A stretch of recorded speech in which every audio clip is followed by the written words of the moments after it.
satu bangsa, kita satu negara, kita satu agama. Oh, kita satu bangsa, satu negara, kita satu Malaysia.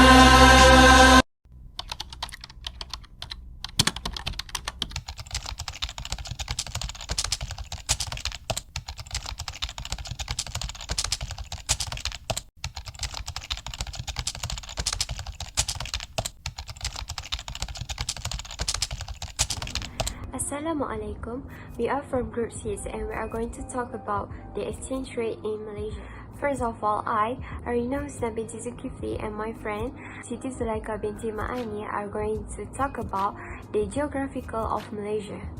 Firstly, Malaysia is made up of the country's two largest states, which is Sarawak and Sabah, and is separated from Peninsular Malaysia by the South China Sea, which runs for 400 miles, which is 640 kilometers. Secondly, there is a complicated system of rivers and stream drains in Peninsular Malaysia, which is located in Pahang, the country's longest rivers, which is 434 kilometers long.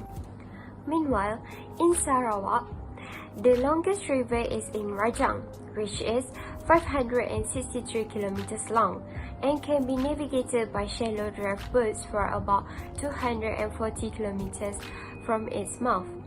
And in Sabah, the longest river is in Kinabatangan, which is 190 kilometers long. After that, the soils of both parts of Malaysia have been subjected to extreme tropical weathering for a long time, and as a result, most of their plant nutrients have been drained off. Soils are often very acidic, coarse texture, and free of organic content. When exposed to weathering, any organic stuff is quickly oxidized, which is making the soils extremely impoverished. As of 2019, Malaysia is Southeast Asia's second largest oil and natural gas producer, as well as the world's fifth largest exporter of oil and natural gas, which is LNG. Malaysia's energy industry is a significant source of economic growth. Malaysia produces a variety of crude oil blends, the majority of which are medium to light sweet blends, because it is deemed excellent quality. Malaysia's Tapis blend, which is produced from the Tapis field located offshore in the Malay Basin, commands a relatively large higher price over other crude oils on the market. Malaysia used to be rated ninth in the world in terms of visitor arrivals. Malaysia is ranked 25 out of 141 nations in the 2017 Travel and Tourism Competitiveness Report. Besides, Malaysia has a famous snorkeling and scuba diving destination, with stunning coral reef and soft sandy beaches that consistently rank among the best in the world. There are islands, mountains, and world record-breaking caverns within a short drive from the city, as well as many temples and a once-in-a-lifetime opportunity to explore the fauna-rich forests of Thailand. In addition, Malaysia has a system of flexible exchange rates. The value of a currency is permitted to be set entirely by the demand and supply of the currency on the foreign exchange market in a floating exchange rate system. Last but not least, Malaysia has intensified its activities in the field of exporting raw material which are growing in Southeast Asia. The raw material export are rubber and tin, the materials being the strongest and most diverse. The next one is going to be about the administration of Malaysia. Malaysia is a country that practices a system of parliamentary democracy with a federal constitutional monarch and His Majesty the King. The head of state of Malaysia is referred to as the Yang di-Pertuan Agong, and he is also responsible as the leader of the religion of Islam. The division of power into three branches, the legislative, the judiciary and the executive, is one of the hallmarks of parliamentary democracy. Malaysia's administrative structure and system. Malaysia is parliamentary democracy, which means it has a monarch but is governed by individuals who have the power to create governments. Every 5 years, a general election is held to pick members to form a cabinet, which is a body of ministers that governs the country. Besides, Malaysia is also a country with a democratic system based on the federation system. There are two levels of administration, which are the federal level with a central government under a cabinet, and the other one is state level with the state legislative assembly. Both levels have their jurisdictional regions. From district to town, the state has its organization. Every level has its administrative structure. State agencies and local governments have distinct responsibilities to play. Governing body or executive, legislature and judiciary are the three major parties that control the federal to state levels. The function of parliament are creates, modifies, repeals and approves legislation in the areas of defense, safety, finance, education and other topics. After that, Parliament has three parts, which are Yang di-Pertuan Agong, Dewan Negara and Dewan Rakyat. Yang di-Pertuan Agong must be established under the Federal Constitution. It has the authority to sign laws voted by the Dewan Rakyat and Dewan Negara into law. Every move of the government must go via His Highness, with the recommendation of the Cabinet or a minister authorized by the Cabinet, who can convene, halt or dissolve Parliament. It has the power to select the Prime Minister and Presidents over everyone else in the country. Meanwhile, it can seek a meeting of the Rulers' Council to address topics relating to the rulers' unique rights, position, honor and importance, as well as other subjects as stipulated in the Constitution on the recommendation of the Prime Minister and appoint federal and high court judges. Next, the Senate comprises 70 members, 26 of whom are chosen by the 13 state assemblies, and 44 of whom are chosen by the King. The 222 members of the Hall of the People are elected for a maximum of 5 years by universal suffrage from single-member district.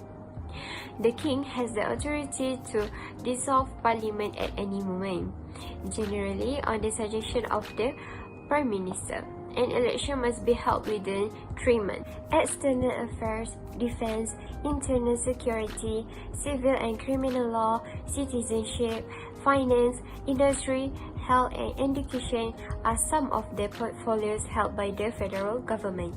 And last but not least, Malaysia has 2 legal constituencies, which is one is determined by the parliament for the entire country and requires 2/3 majority to change. And the second type of legislation is Sharia or Islamic law, which applies to Muslim, but normally Sharia is determined by the states.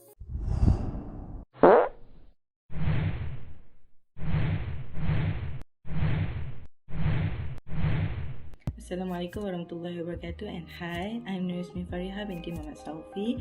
I'm going to present the next subject, which is economic sector of Malaysia. As we can see on the slide, economic sector of Malaysia was divided into 3 sectors, which are primary, secondary and tertiary sector. Every sector has its own importance in contributing to the economic growth of Malaysia. Firstly, the primary sector is the sector where it concerns on harvesting and extracting raw materials from the earth. These raw materials may be free for use or sometimes it need to pay rental charge to the landlord. The activities under this sector are including agriculture, mining, fishing, logging and hunting. Next, secondary sector is a sector where finished goods were produced from the raw material after it has been harvested or extracted during primary economy.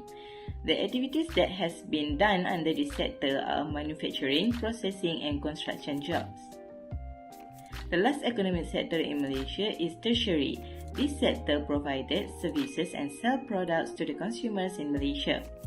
Activities associated with the sector are including wholesale and retail trade, food and beverages, accommodation, information and communication, transportation and storage, health, education, arts, entertainment and recreation, professional and real estate agent. To conclude, economic in Malaysia were well structured as it has been categorized into subsectors which are primary, secondary and tertiary sector. It clearly can be seen that there was no gap between those three sectors. In fact, the sectors were related tightly to each other in order to give the best quality of economics to the population. From the raw materials, it was manufactured by the secondary sector and many quality products were produced, then being commercialized by the tertiary sector to the consumers.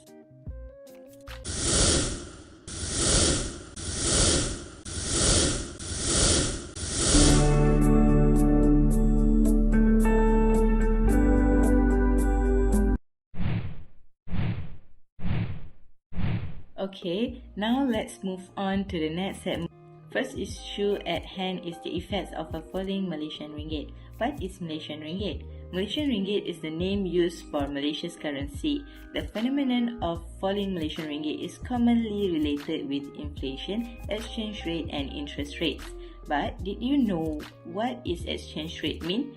Exchange rate in Malaysia is the Malaysia's currency value in exchange to the other countries' currency such as United States. In 2021, the Central Bank of Malaysia, Bank Negara Malaysia, stated that the exchange rate of Malaysian ringgit is RM4.13 to $1 United States dollar. As presented on the slide, the effects of falling Malaysian ringgit can be categorized into two, which is positive and negative effects. One of the negative effects is the price of goods and services will increase. This is due to the increasing of cost of imported goods as Malaysia have only a low rate of currency compared to countries engaged with the imported goods. Domestic products price will also increase, especially when the producers use imported components to produce that product. Second negative implication when Malaysian ringgit falling down is there will be an inflation in a country. This is because when the importing cost is high, producers in Malaysia were forced to sell higher prices of the products to consumers so that they can get the profit, else they will be at loss. In result, the population of Malaysia will not buy the products and keep their money, especially when the products is not essential. This will lead to inflation. Next, depreciation of Malaysian ringgit may affect Malaysians' travelling activities. The low value of currency will result in a costly overseas travel. Besides that, the poor exchange rate of MYR will cause the decreasing of the purchasing power. This is due to the fact that when Malaysian ringgit fall, cost of goods and services will increase, but the consumer's income still remain the same.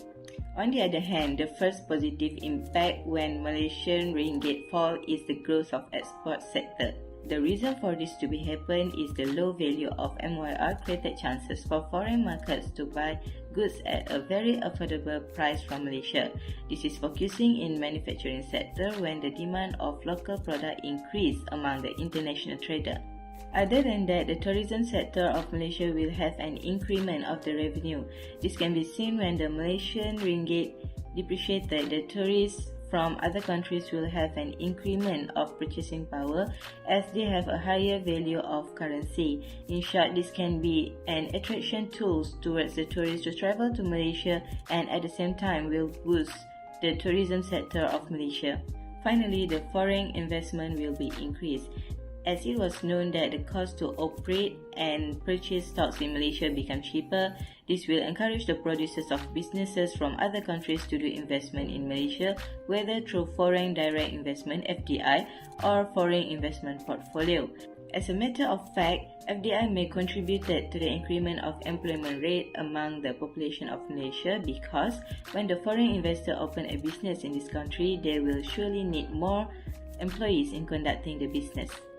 To conclude, it can clearly be seen that when Malaysian ringgit is falling, it will affect both the country and the consumers as well. It is important to know about these effects as it can help the policymakers in doing their job to stop and prevent the depreciation of Malaysian ringgit. Next issue is about the MYR falling. The first one is about the lower value of Brent crude oil. Since 2011, Malaysia has become a net importer of oil. The volume of exported oil remains, but the quantity imported oil for local consumption.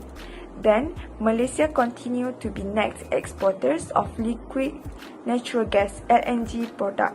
When taken alongside LNG, only can say that Malaysia may be a net exporter of oil and gas. The price of Brent crude oil has fallen because supply has been exceeding demand, mostly due to high production of oil in the US and caused the price to fall to a 4-year low. Organization of the Petroleum Exporting Countries has so far refused to reduce its oil production. This is because in June 2015, Bloomberg reported that the world had faced its longest oil shortage in 3 decades as demand exceeded production. The figure shows the price trend of Brent crude oil according to the Malaysian ringgit per barrel. Second reason is the effects of the COVID-19 pandemic. The change in the Malaysian currency also occurred when Malaysia was hit by a coronavirus outbreak in 2020. This is because many sectors need to be closed temporarily to comply with lockdowns or movement control orders. The virus has not only produced a global epidemic and public health crisis, but it has also wreaked havoc on the nation's economy, causing unemployment, bankruptcy, and even the stock market to crash. The main impact is from the tourism sector because it can make a problem of the country's gross domestic product (GDP) will fall because fewer goods and services can be produced. Besides, the total sale and service tax (SST) collection will be reduced and the country's economy will be weaker and the Malaysian currency will be affected. Since the start of 2020, which is on March 27, Malaysia's stock exchange, Bursa Malaysia, has plummeted to its lowest level in the last 10 years, plummeting by a whopping 20.52%. This is primarily due to panic sellers dumping their stock in anticipation of more volatility in the stock market as a result of the epidemic. Airline stock, which are part of the tourism industry, have been hit hard, with AirAsia decreased by 63% and Malaysia Airlines decreased by 39%.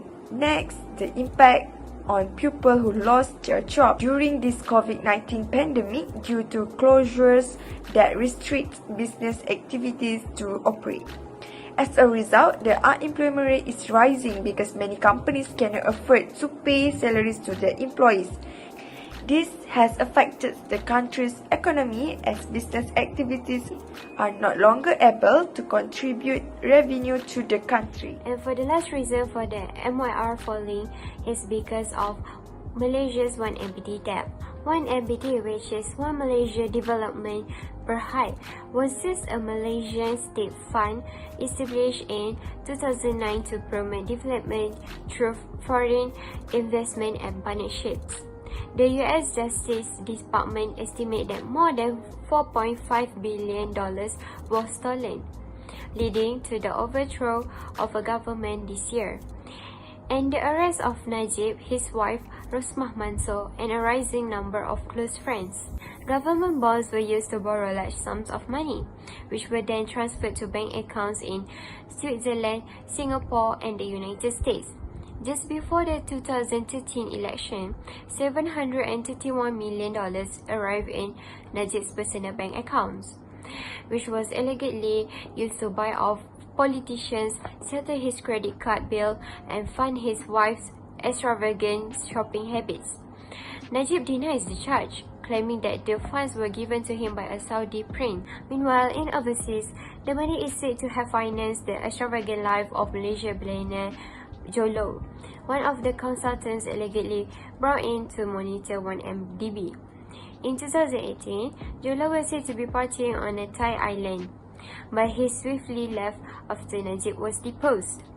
Until 2015, the suspected misappropriation of 1MDB funds between 2009 and 2012, and it is remained unpunished.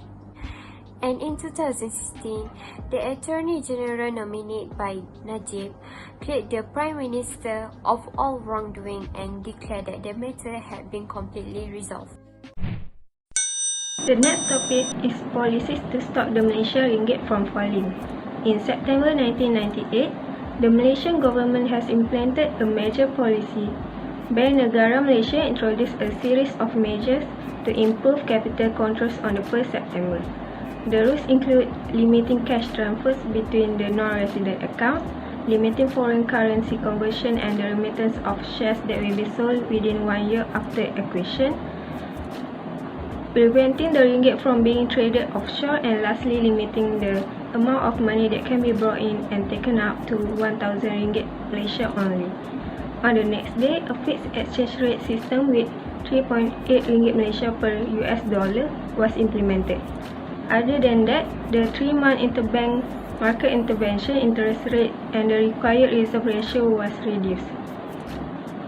Moreover, Bank Negara Malaysia made room for autonomous monetary policy and enacted monetary easing in order to recover the domestic economy from the downturn by regulating capital outflows and adjusting the ringgit's exchange rate.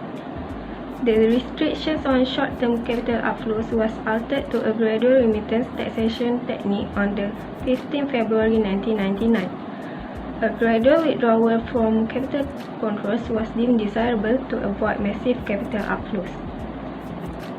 Bank Negara Malaysia also lifted the restrictions on ringgit financing by non-residents, creating foreign currency accounts and resident custody of foreign currency funds on 1st April 2005.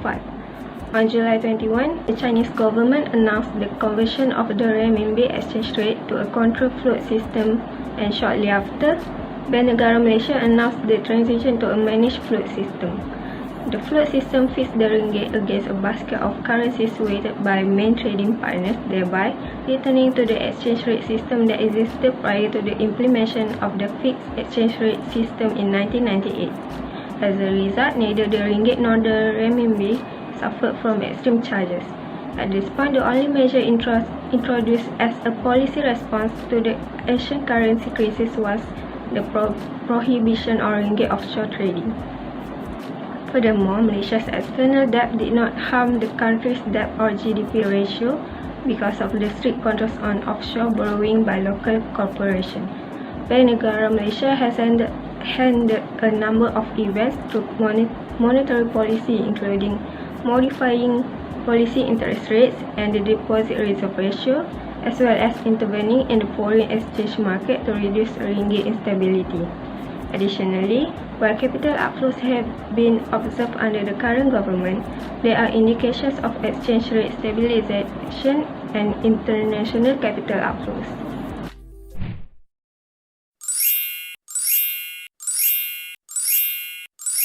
Assalamualaikum warahmatullahi wabarakatuh. My name is ZULAIFAH binti Muhammad ZAINI, and now for my turn I will explaining for the next chapter, which is does devaluation could cause inflation. A devaluation could cause inflation for three reasons: cost push inflation, demand pull inflation, and favor incentive in long term to cut costs. The cost push inflation created when overall price increase because of the acceleration in the cost of wages and raw material. When a company's production cost increase, executive management of the company might want to try pass the additional cost onto consumers by raising up the price of the products. Second one is demand pull inflation. Demand pull inflation is when the price rising because of the consumers. It is when an increase in demand is so big and great that a production could not keep up, which to be lead in higher price. Finally, another reason for a devaluation caused the inflation is fewer incentive in long term to cut costs. If one country have devaluation, its export become much cheaper and competitive to foreign consumers to make purchases, and it has become less incentive for them to cut costs. As a conclusion, we can conclude that a devaluation will definitely cause inflation, as in three reasons, which is cost push inflation, demand pull inflation, and favor incentive in long term to cut costs. Even so, all of these effects depend on the situation of the current economy and other factors affecting inflation.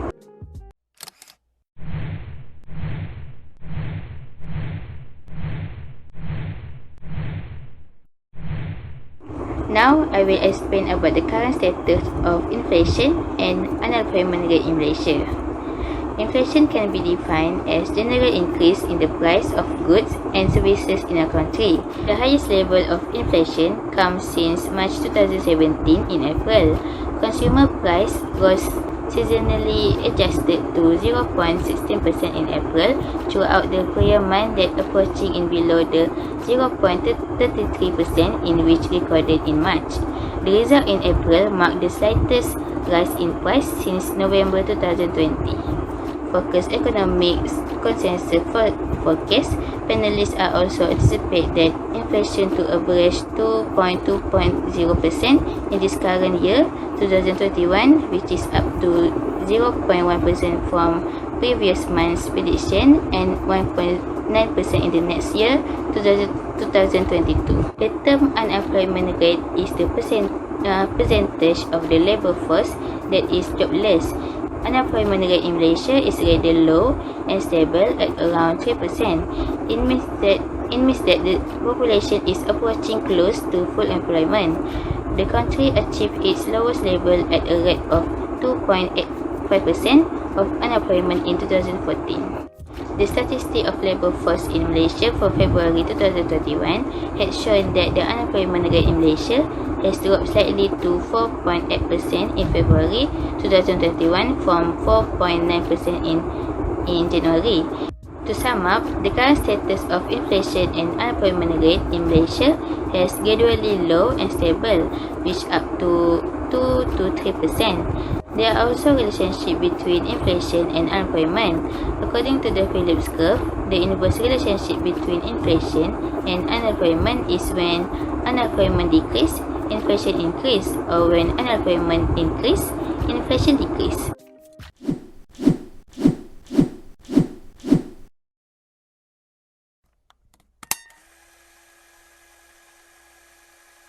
In conclusion, there are several lessons to be taken from Malaysia's crisis experience.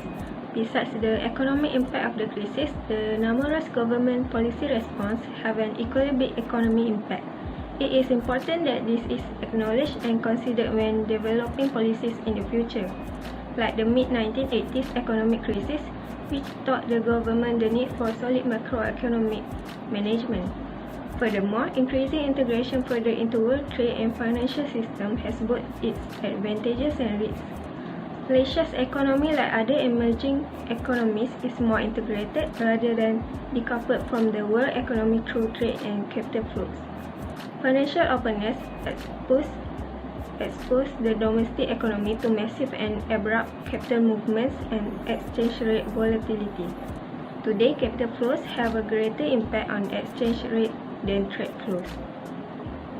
Lastly, with the bitter and painful process of the economic crisis hopefully behind it and a genuine approach toward undertaking the necessary reforms implemented, we can expect Malaysia to emerge even stronger and more competitive in the long run in the future.